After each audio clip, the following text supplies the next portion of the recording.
Hello, everybody, Hi. and hi, and welcome. This is not a podcast, a video cast. It's just a conversation space. It doesn't matter how it reaches you. It's a space we've put together because we were having too many of these chats on our own, and we thought maybe you wanted to hear about them. I'm And Duena. also we have a we want to connect with other people, right, who are focused on very similar things to us because we need their help to help them. And so creating this space where we can have these conversations and maybe people actually enjoy it because I always laugh when I'm talking to you. So there's at least that. Um, so we Oh, can God. make it enjoyable. Talk about something that can be a rather scary and difficult topic. So I was saying I'm Duena, and I'll let you introduce yourself if you like, or I can say who you are. Works either way. And this is Alessandria, and what we're going to be doing is having our conversations in public, right? So let's go back to what the topic is. She's already hinted at it. It's all the topics. It's the mother of all topics. How do we all live less painfully at work?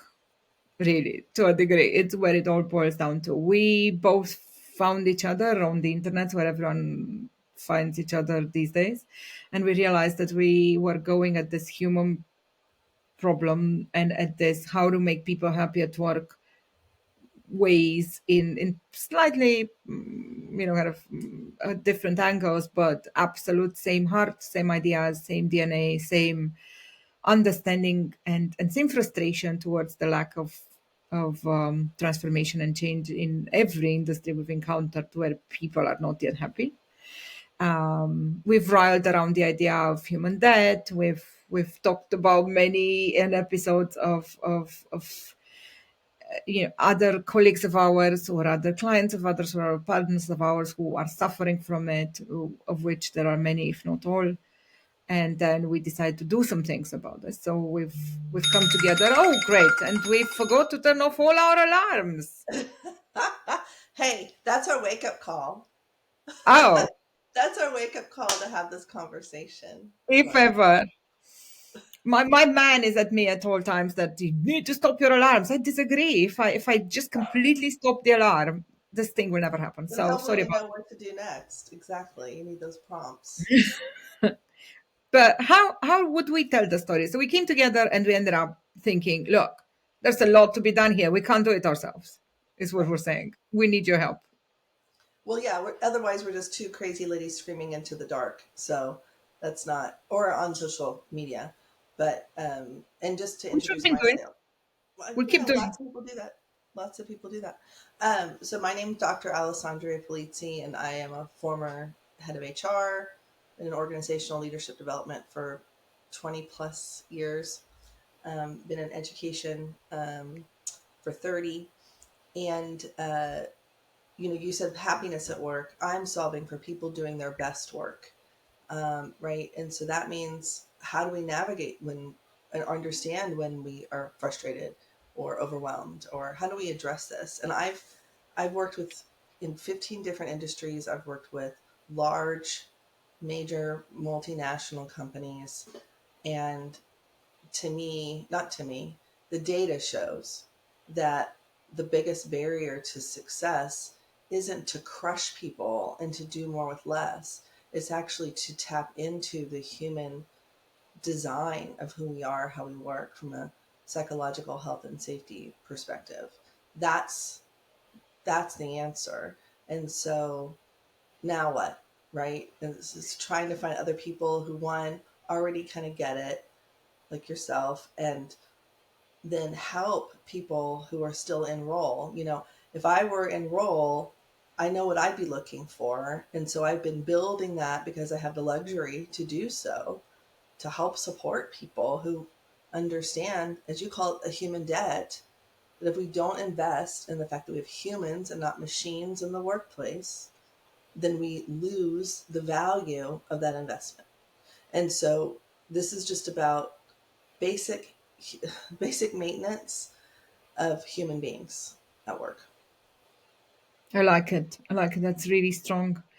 And true, it's, what we'll do here is put more words to it, but what we'll also try is to always keep each other very, very honest. If any of us starts to kind of really lyricize for the sake of the wooden language, and you should expect some swearing. I find it impossible to speak without swearing these days, in particular if Hey, we I remember have any. a doctorate in English, so I get to use all the words, and that includes the four letter Situations. I ones. don't, and I'm still going to use them. If not, I will expect the language police. Although it's very, very difficult to discuss the hypocrisy of swearing with the teenager these days. How come you can do it? But outside of that, I don't tend to just randomly swear. I swear when I get super fired up about we cannot live with this human debt anymore. We cannot let people off themselves when they hate work. We cannot let people live through essentially mental health crisis and emotional engagement crisis and engagement at work crisis and you name it, leadership crisis, and just let them carry on with the horrendous situation we've put them in, because that's not something that human beings should be doing to other human beings. And we don't even believe this. Obviously it's not intentional, no, it's not dickhead. We just don't know how to get out of this hole, That's right? right. So over the years I've been quite vocal and quite I've made myself unpleasant to the HR community, because I've been kind of very bullish about, for fuck's sake, we need to do something. And I thought the good intention behind, but obviously I don't expect you to be doing it yourself, or obviously I'm not saying you should have done it by now, or obviously I'm not saying you have bad intentions and you're just holding on to your job. uh, I'm just saying we should all do it. I don't know if that carried quite that clearly. I think just the first part of this woman is menacingly toned bad death and doesn't understand our priorities. The things we get called about, the fact that the CEO asks us about policies rather than ever involves us in a serious strategy conversation.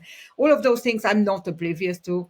I'm not dumb. I know they're happening. I'm very aware of that being the reality. I just thought HR and I were in a place where we could go, come on now. But clearly we weren't. And like I say, I haven't necessarily made myself pleasant to the community. I understand why. I'm not exactly taking it with too much grace when other people think that they have the panacea of all answers. But in my defense, I have always felt like I'm not creating anything at all. I'm not coming up with new things. I'm not asking anyone to believe me. I'm simply saying this is the science. Why does it take us so long to genuinely avail ourselves of the work of Professor Dr. Amy Edmondson, of the work of Google and the biggest essentially study in the workplace that's ever existed, and of the immense amount of GitHub studies, Microsoft studies, things that are coming out every goddamn week telling us we're not joking. If you want productive people, if you want to be around as a company, you have to erase everything and look at your people.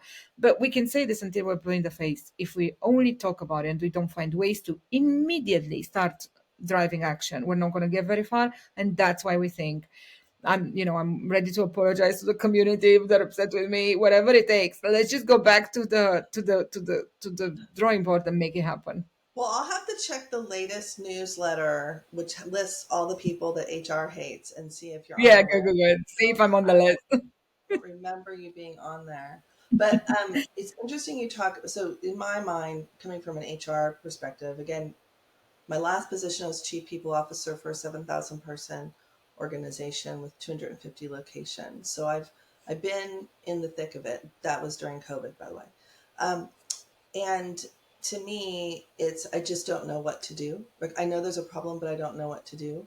And I just having the time and space to take on something new. When we've been within HR, 98% of us are burned out, according to SHRM. SHRM actually had an article earlier this year that said HR is too much work. That was actually the title. This is our organizational industry saying this is too much work.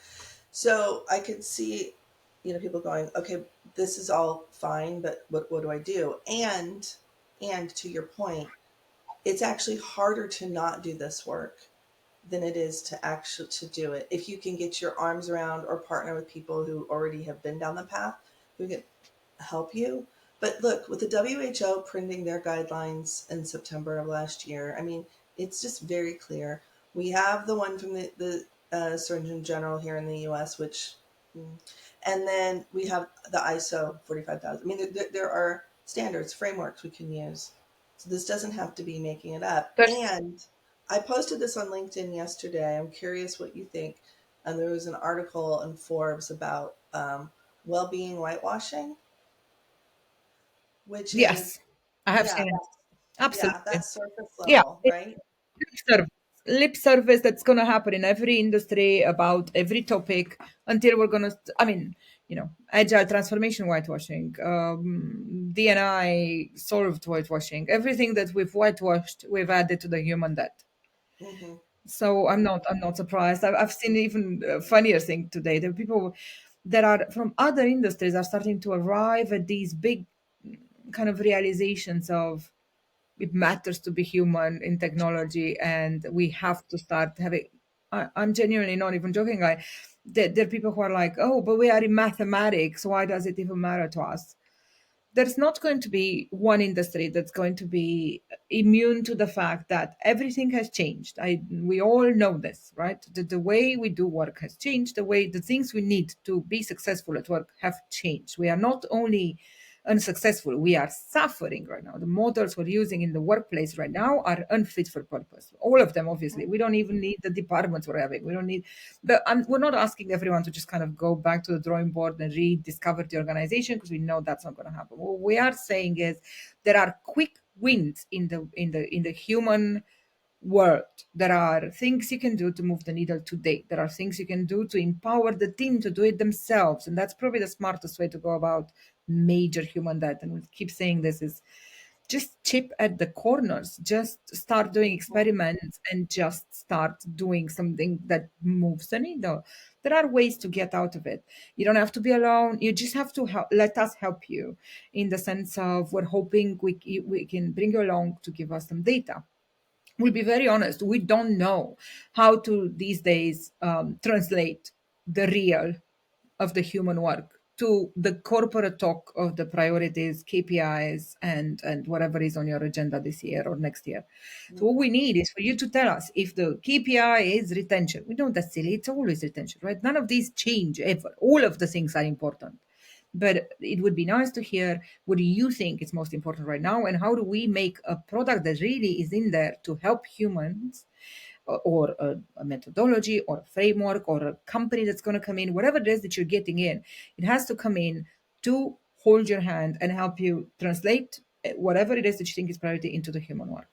Yeah, and the other piece that I know that I am very curious about learning, because I've been out of role for 2 years now, is when we have all that data. So I have been on those executive team calls where I've shared data, data, data, data. Here's the things, here's what it proves, here's the KPIs, got it. And you get the executive who goes, still don't buy it, right? Is there an opportunity to get that person bought in? And what's missing? We have the data, right? We have the proven case studies, the benchmarks, the world guidelines, global guidelines. And the answer is, I just don't, it's just I'm not for still not me. too sure. Yeah. Yeah.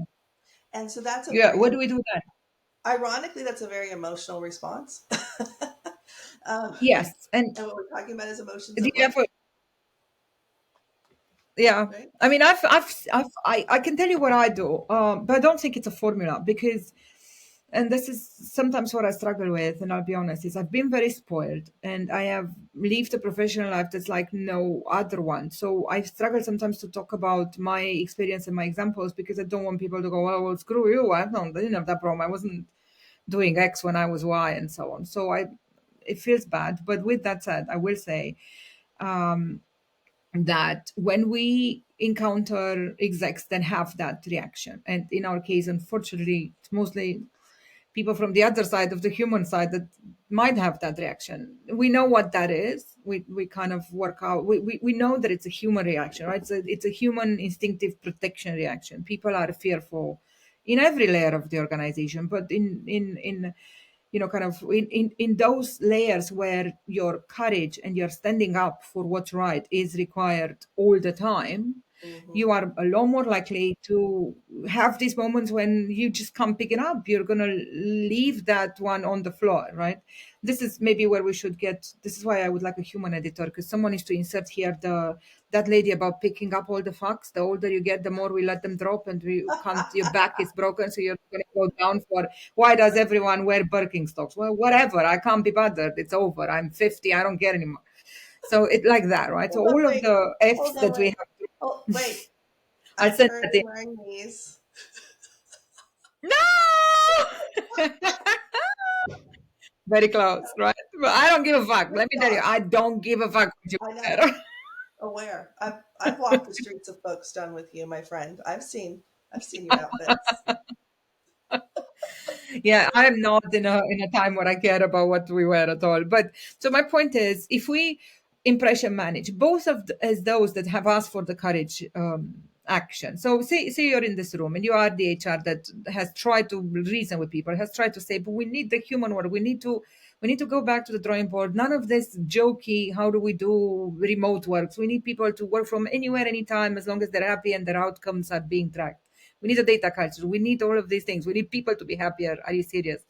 And they go like, yeah, yeah, yeah. And that's what you're saying is the need, but I don't quite see it. And we have other things we need to be doing this year. If you're in that room, chances are you're going to do one of two things or several of things. Either in your head you're going to go, I've given up on these people, or in your head you're going to go, I've given up on my mission.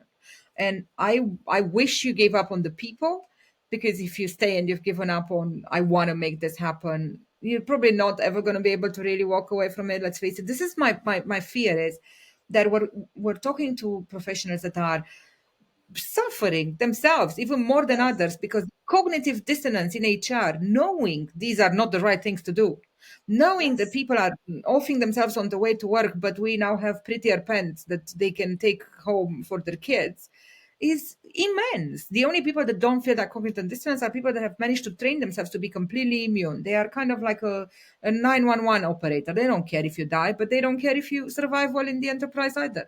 We cannot push HR into a place where they don't care anymore. We have to No. keep them where they keep fighting, they keep being courageous. We have to have those execs that are smart enough to never whack their HR or to whack it all together. Look, if you're not going to trust this person enough to tell you how to run an organization that's continuously improving, that has people that are happy, or these people, not this person, this department, this function, you don't have to have it at all. Take that function and give it to your tech people, or give it to your agile people, give it to your change people. I don't care. Just put it with some humans that were going to be the human work advocates. And as an HR professional, like I say, I know that there's fear, there's years of trying, there's disillusion, there's the same type of feelings you have when you're an innovation manager or you're in someone who has long tried to move the needle. That this is who we are. We're pioneers, we're evangelists, we're advocates. It's hard. We can't keep complaining. We still have to move the needle for these people, just That's right. because, yeah. Yeah. That's right. And I think you talked about nibbling on the edges, or I say, what does it take to get 1 or 10% better? Like, we just need small moves. Those are more sustainable anyway. But what I'm really curious about is, I love how you said the decision between, do I decide to, give up my mission or give up on these people? And, maybe there's a way that's kind of, or do I walk hand in hand with them as I move forward? Because the thing is that for a lot of HR professionals, and this is quite frankly one of the big hazards, psychosocial hazards at work for HR, is if you're not aligned with the strategy, if you're not aligned or don't feel valued, if you don't feel like you can make an impact when it comes to human performance and tapping into the human side of work, then that's where the burnout really accelerates, right? Because you have that, as you said, cognitive dissonance. So it's that moment, though, that pivotal moment where we've had the conversation. I've got this. I need to understand. I need help understand what's in the way. What's behind those comments? What's the fear? Mm, How can we? What can we put in that HR leader's toolkit to be able to move that forward and not have to decide which to abandon? Right? How do we right. keep them whole and help them be able to do the good work, do the work that they Mhm. know, we know, makes a difference.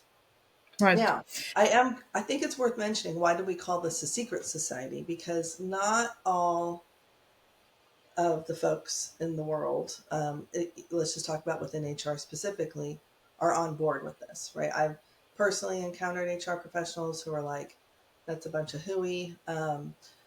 We don't need any of that. That's all touchy feely.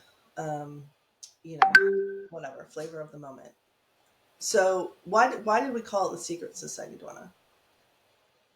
Well, because many of us need protection. We need to be, or some of us, the people that we want to hear from might very well need protection, and it's a serious issue. They might feel like they need to be stealth for many reasons. Most HR professionals I talk to very rarely ever want to be in public, or talking about the enterprise or taking a stance on whether or not they have human debt.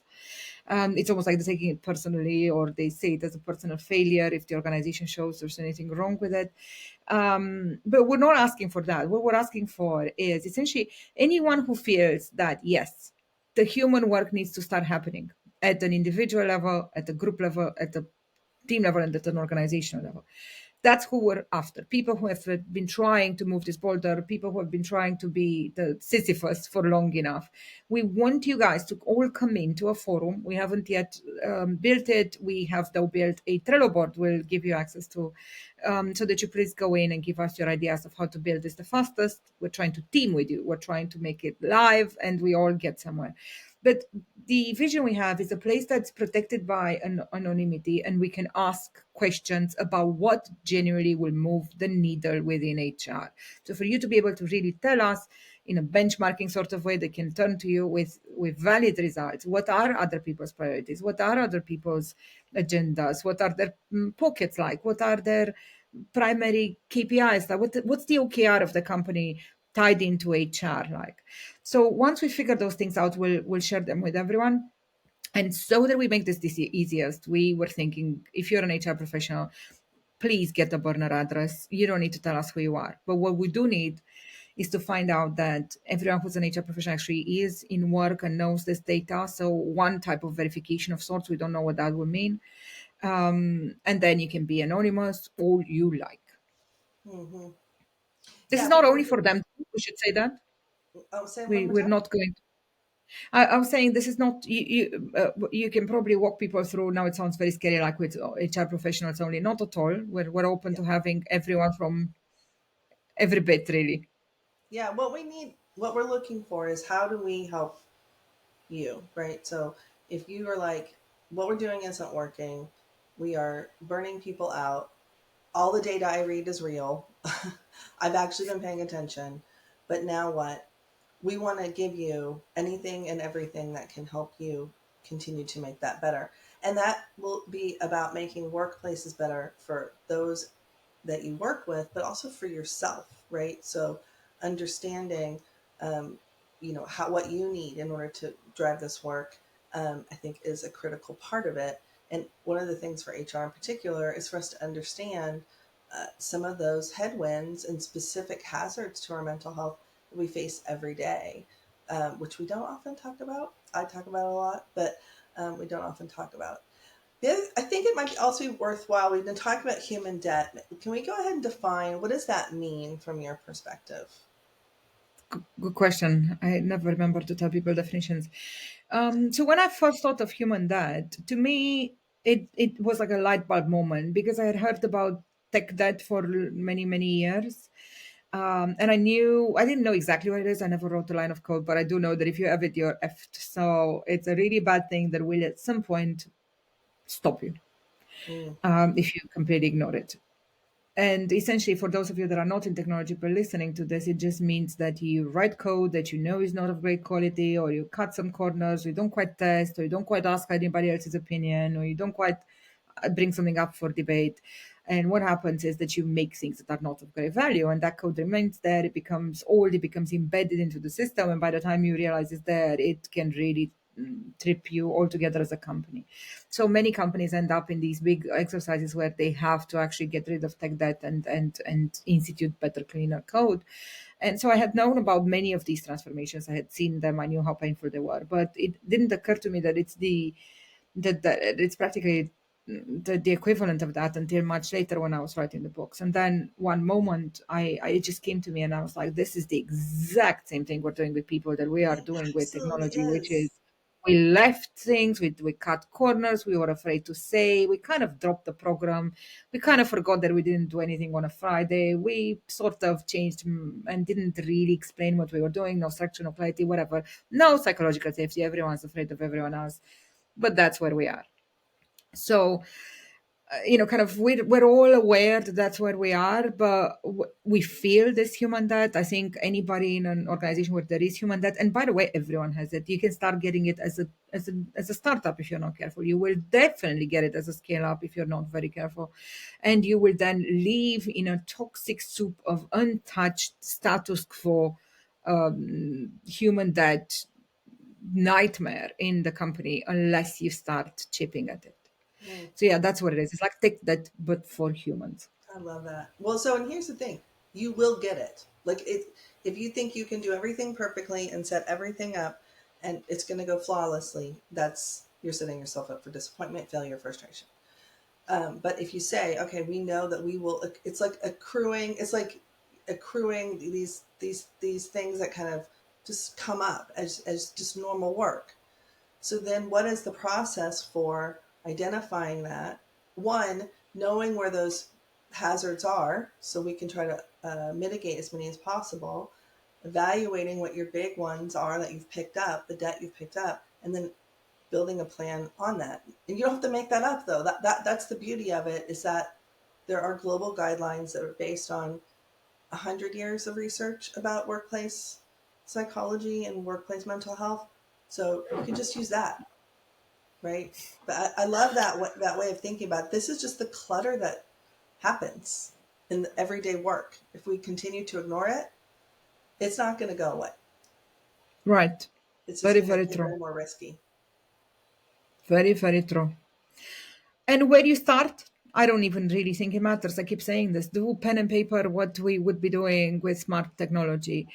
Check how your people are feeling at all times. Get them involved in changing their behaviors and their mode of interaction. Get them involved in understanding that knowing how they feel themselves and knowing how their colleagues feel themselves and knowing basic things. Like I keep saying this, how do people pair program when they don't know if the other one has any children? How is this even possible? How do we believe people collaborate when they're not doing any peopling and any humaning at work? So I think start there. Start by normalizing the human work to everyone else. Just start by letting them encourage people saying silly stuff, encourage people swearing. Let them be humans. Let them be people. Let them ask each other about their lives that matter because your enterprise doesn't. And then just kind of take it from there. I think this is a good in because it forces your execs to come on the same journey. And eventually, that data that you have to keep plummeting every time you see a new study from GitHub and Microsoft, send it to them, even if they go, whatever, this is some of them same mambo jumbo. You can only hope that one day they'll get there. And meanwhile, if you use teams and humans to chip at the debt themselves, we will have made the kind of experiments that will show these execs that the needle can be moved and it's worth investing in. Yeah, there's tons of research on doing it this way, right? There's one one study I like to quote a lot out of Tavistock Institute, which is they looked at what drives courageous behavior, and courageous behavior are things like asking questions, taking risks, learning from mistakes, all the things we want in a highly engaged workplace. It was four things. The highest one was collaborating, just working together, just building a shared history. But then another one right on the heels of it was getting to know the human, getting to know and building relationships. And what I say on that is always ask two questions, not just one. It should never be, how are you doing? I get the answer and we're done. It should always be followed by a follow up. Um, and so I think there are specific things that we can do that can help that. The other thing is, and this is important to me, is that it's not just about what we do, but it's also how do we get the skills to be able to handle our own biases, experiences, history, trauma, whatever is showing up at work, so that we're not letting that get in the way, right? That Yeah. self awareness, the self compassion, the acceptance, Those are those skills that we need to build within ourselves. And where do we learn those? There's no, you don't learn those in school. Very rarely would you learn that from parents. That's a competency. That's a leader. These are leadership competencies for how do I Hmm. navigate stressful situations, not about other people, but about me, right? And on that, how do we get to know each other and how do we get to know our teams better? We're going to leave you and try and keep this as short as sweet as possible. We will probably get raunchier than this with a lot more examples. We expect that. And not raunchy in that way. I'm not an English More speaker, so fired I up. get More fired up. words. More fired up. But it's been lovely, just kind of us having this space to have this conversation. You don't need to listen to us, but if you want to, we're never going to keep it anything else but real. We have a lot to both complain and talk about and ideally build together. And meanwhile, reach out to us. There's going to be a link um, in with this podcast to let you into the Secret Society for Human Work. The link to the Trello will also be posted with this, so you can come in and tell us what you'd like to see on the show, what ideas you have. We have a couple of ideas for segments that we'd like to run past you as well. They'll be in the Trello. But meanwhile, you can find both of us on LinkedIn, in both our newsletters, and kind of just get in touch. Just get in touch like you always do. Most likely in a private message, like it always happens. But just tell us the real. Will this be useful?